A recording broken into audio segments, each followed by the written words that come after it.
Thank you, Hillel. Thank you to UN Watch, and thank you to the other organizations involved with this most important summit. Let me just offer my welcome and the welcome to the United States. We are very happy to be one of the co-sponsors of this event, along with our colleagues from the Czech Republic and Canada. And in particular, I want to thank Ambassadors Kara and McLarney for their support.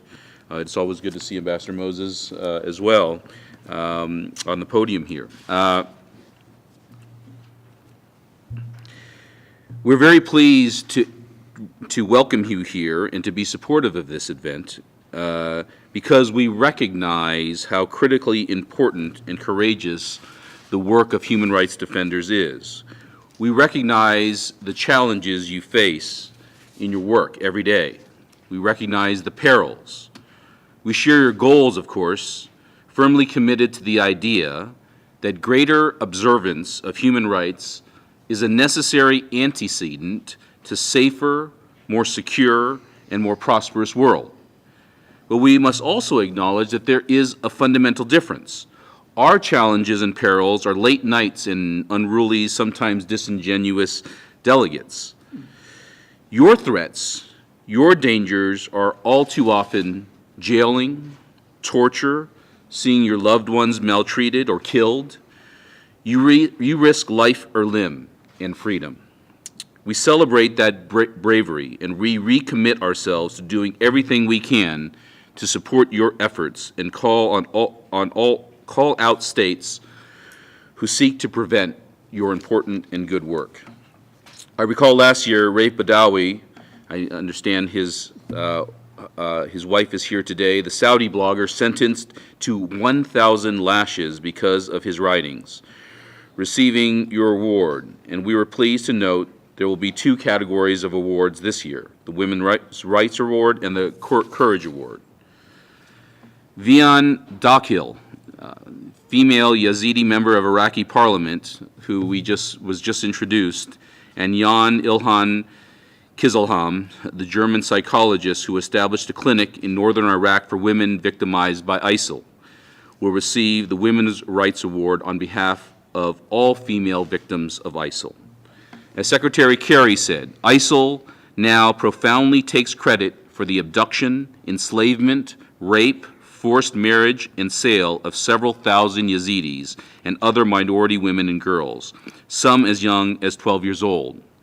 Just as despicably, ISIL rationalizes its abhorrent treatment of these women and girls by claiming it is somehow sanctioned by religion. Wrong. Dead wrong. ISIL does not represent Islam, and Islam does not condone or honor such depravity. In fact, these actions are a reminder that ISIL is an enemy of Islam. The international community and religious leaders of all faiths have strongly and repeatedly condemned ISIL's horrific act. In honoring these people, we recognize these words through your award. Leopoldo Lopez and Mitzi Caprias, wife of Caracas Mayor Antonio Ledesma, who is currently jailed, will receive the Courage Award on behalf of all political prisoners in Venezuela.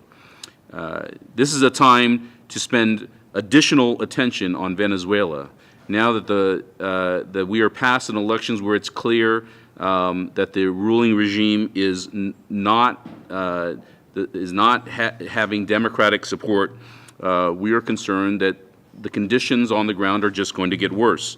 And so we share your celebration of these courageous opposition figures.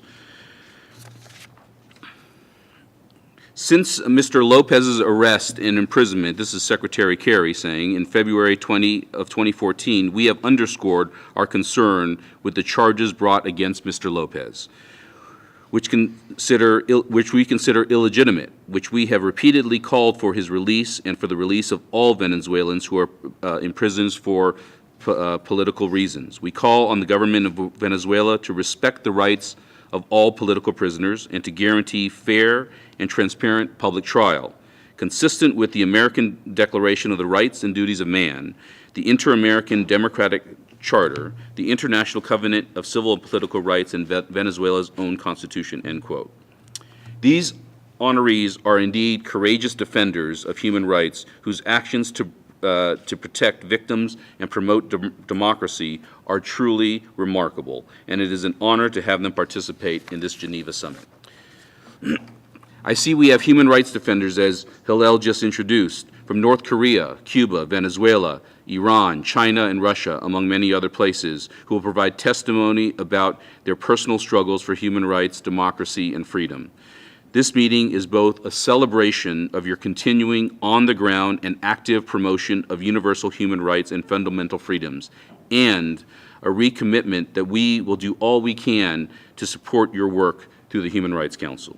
In closing, let me again thank the organizers for putting on this excellent event and welcome you to what I'm sure will be a thoughtful and stimulating presentation. Thank you.